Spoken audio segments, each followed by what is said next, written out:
brimming. Happy glorious Tuesday, my precious friends and fans. Last Sunday, America's media suffered a tragic loss. No, CNN didn't lose its viewer. It happened on Fox News Sunday.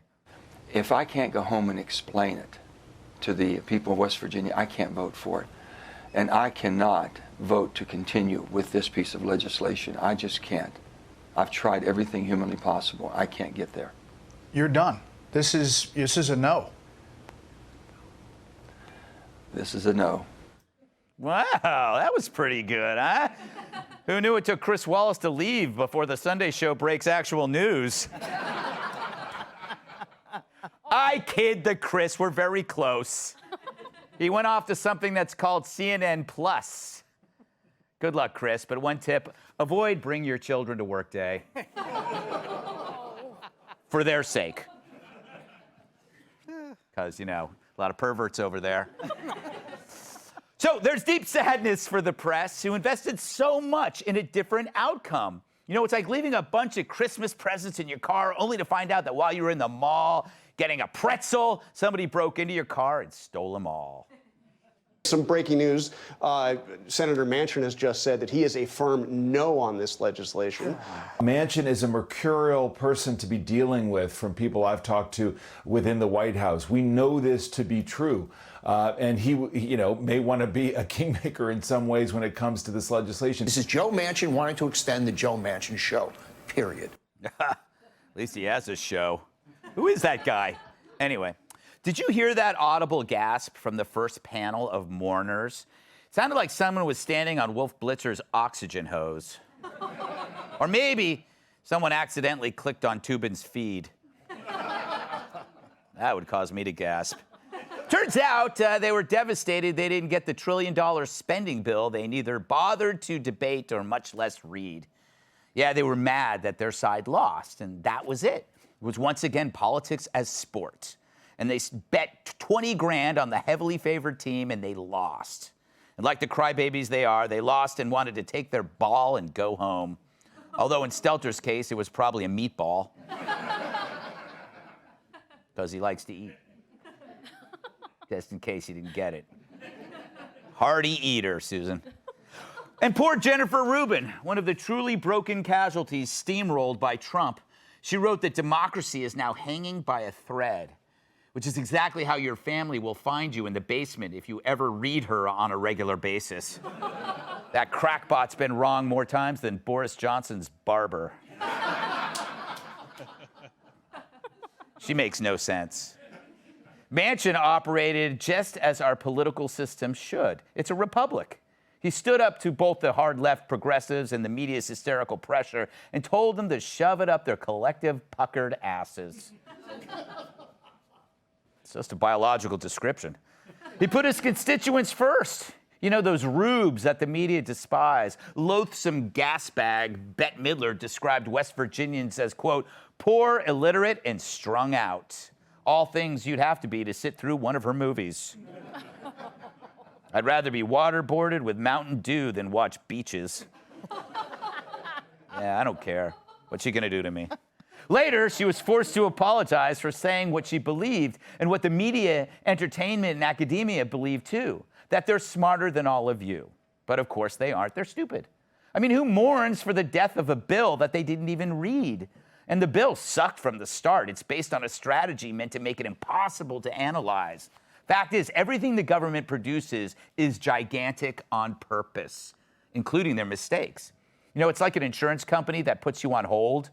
The goal is to wear you down so you give up. Remember this great line? We have to pass the bill so that you can find out what is in it away from the fog of the controversy. Yeah, you have to pass it to see what's in it, which is exactly what my drug mule said to me.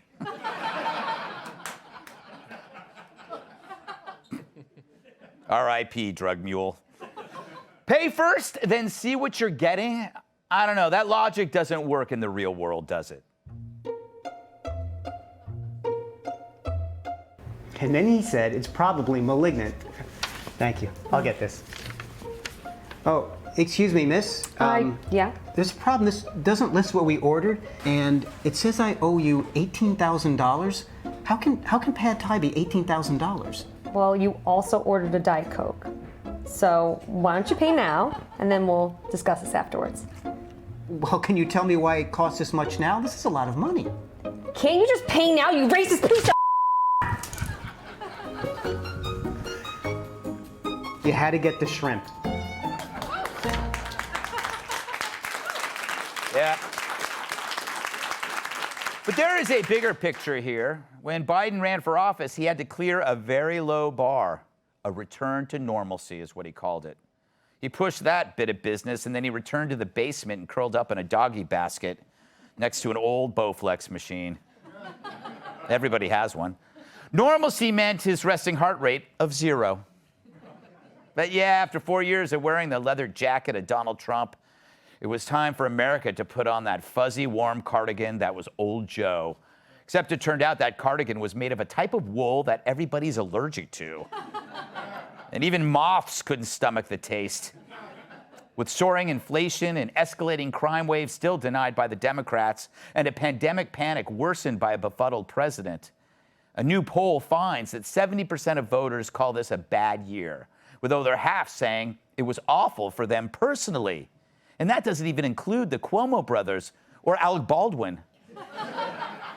Of course, that poll is from Fox News, so you know it's gauging how the voters feel and not the politicians or the media. And it shows yet another record low for Biden. So how's that for normalcy? Others in the media don't look at it this way. They don't ask you about it. When they see that you're suffering, they frame it as, how does it affect the party we support? That's why they ignored the crime wave, because it was bad news for them, even though it was bad news for everyone, including you. Politico worries that Dems will lose at least one, if not both, houses of Congress in the midterms, while average Americans worry they'll lose their real houses as the economy tanks. It says everything, that the media mourns a bill that would have taken inflation to new heights because it meant their party lost. Everything is how it will affect their party, their bottom line. Meanwhile, America didn't expect much or even ask for much, just a little bit of order, a little comfort, a smidgen of optimism. Instead, we got everything royally effed up. We were promised a comfy bathrobe, and we got a onesie made of steel wool. Sounds kind of good at this point. Period. Period. Let's welcome tonight's guest. Santa has her on both lists. Nice and extremely nice. Fox Business correspondent Susan Lee. He has the face of your nephew and the politics of your dad. Host of the Guy Benson Show and Fox News contributor Guy Benson. He's the hockey fan who put the FBI on ice. Former White House National Security Council aide Kash Patel. And finally, his jokes get a worse reception than Kevin Spacey at a high school dance. Writer and comedian Joe DeVito. Guy, good to see you as always. Merry Christmas. You look very comfortable. Thank you. I'm taking a page out of your book, sartorially, if that's a word. Yes. With the little sweater tie combo. Yes. So I figured, it's been a crazy week. I don't feel like dressing up. Everybody's... I'm in charge of this show, Guy. Do you think the Democrats are secretly against this bill and just hid behind Joe Manchin? And he probably got some anonymous support for this? Oh, yeah.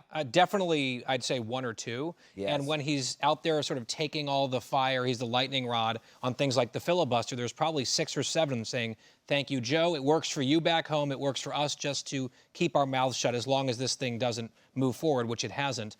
I find it interesting with that whole monologue and the position that we're in as a country. Mm-hmm. The White House put out a memo. Right. To tell all of us that, in fact, we are better off today than we were a year ago. And I read it, and I stand corrected. I feel great. Yes. All of the things that I've been feeling and witnessing and experiencing in my life, it's all nonsense. There's some talking points that Jen Psaki threw together. Right. And we're great. The problem for Biden is that people don't believe it. Yeah. And you referenced the Fox News poll. If you don't like a Fox News poll, because there are very dumb people who think it's like Sean Hannity polling his household. Right, Right, a yes. Fox News poll. Like, no, it's actually a bipartisan thing. It's a very good pollster. There's a new NPR PBS poll, good enough, I would hope. A lot of letters. Has Biden at 41%. Right. 29 among independents. The American people aren't buying this. And Hispanics, he's getting killed. Crushed. Yeah, crushed by Hispanics. Not literally, just in the polling. I'm totally against that. Susan, how dare you laugh at something so violent? By the way, how did I get invited into this reverse outnumbered episode? I'm like one lucky girl here instead of one lucky guy. Nicely done. Yeah. I still don't know how I got the short straw, but okay. Oh, wait, is that a jab at me or Joe? What's height got to do with it? You know, what? You're already I didn't even mean it that way, but okay.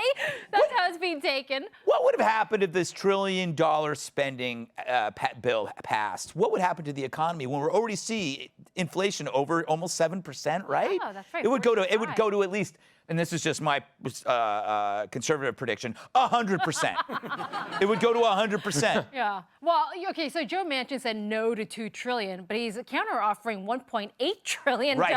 Yes, big That's difference. Still a lot of money. You still get $600 billion for climate, and he's making I think he's making some reasonable counter-offers, saying you have to be a taxpayer in order to get a child tax credit, Right. per se. That makes sense. That makes sense. And by the way, he's also offering a payroll tax. He's trying to find some way to actually pay for this package. I mean, we're already at $29 trillion in debt. Yes. That's like 1.5 times the U.S. economy. Yes. And the government is spending $3 trillion more than it takes in every year. Yeah. That's not sustainable. Does it even, maybe it is, and we don't know. Maybe we just. Well, where do you maybe print the money from? Where do you get the money from? No, we just or keep is it from printing here? Where is Maybe it? we were wrong the whole time, and you can just keep printing money. What if we were completely wrong, and it's like, no, you just keep printing it? Zimbabwe has tried this, actually. Yes. And it does not work. Well, you know what? There are other, you know what? It was a Zimbabwe dollar. That's the difference. Yes, exactly. You're onto something. Don't question my stupidity. Cash! If Trump ran again, your old boss, would he even have to campaign at this point? No. No? I mean, look, he went down to Texas last weekend. Yeah. And I drove in about 40 or 50 of his motorcades while he was president. Yes. And they were the craziest things I've ever seen. Yes. He's now no longer president, and the Texas motorcade was longer than his presidential motorcades. Wow. I'm not kidding. The Secret Service literally were like, what are we supposed to do? He's not president anymore. We don't have enough guys. That's amazing. Just because Wow. of the crowds? Or Yeah, just because of the crowds and the people that showed up and lined the streets, they have to figure out a way to secure him. So, no, he doesn't have to actually campaign, and he's probably just going to save a ton of money. Yeah, there you go. Can it get any worse for Joe? I mean, sure, why not? Right? When you look at that photo, Yes. I would have to say yes. It's like, you know, I had this and used this analogy before. I said, he's like, you know, when you have a new car, Joe, the other Joe, and it gets in an accident or it gets stolen, you just want the insurance company to total it. You don't want them to like say, you know, we can repair this and we'll pay the bill. No, because it's never the same. It has a different smell. You know, that's kind of what this presidency is for the Democrats. They just want to total the car. Yeah, You know? it's the old car smell. You don't Yes. hear a whole lot about that. Yeah. The old car smell. That's usually cigarettes and aftershave and shame. Yeah, and there's a little bit of like a liniment. A liniment, yeah, a bit of liniment that was stained into the seating. That was covered with a blanket because it tore. There's a tear in it. You thought just putting the blanket over it and tucking it in would work. Yeah. Well, because the skin sticks to it. Yes, exactly. Exactly. Yeah, those were the days. What should I ask you? Okay, fair enough. Usually I don't ask the questions for what the question would be, but that's one approach. Well, you're a strung out person. Did you take offense to Bette Midler's tweet? She was talking about you. Well, I did not take it personally. Yes. I think it's interesting that she has her apology and people say, oh, do you really think she's sorry? She just did hocus pocus too. She has no conscience. That is true.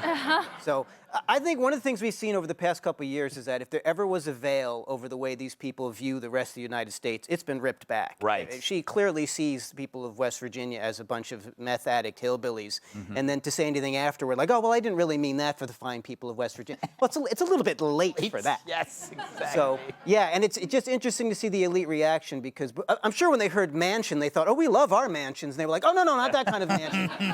So, yeah, I'm glad that somebody in the Democrat Party had a little bit of common sense. And they say one man shouldn't have. Well, it's not the one man. There's also the 50 people before him who had some common sense, too. So we really dodged. Unless Joe Biden found a huge stack of cash somewhere in his closet or his golf bag, we're very lucky. I'm not in his closet. Yes. Not yet, anyway. You know, you don't want to piss off meth heads because they don't sleep. Where's Kat, by the way?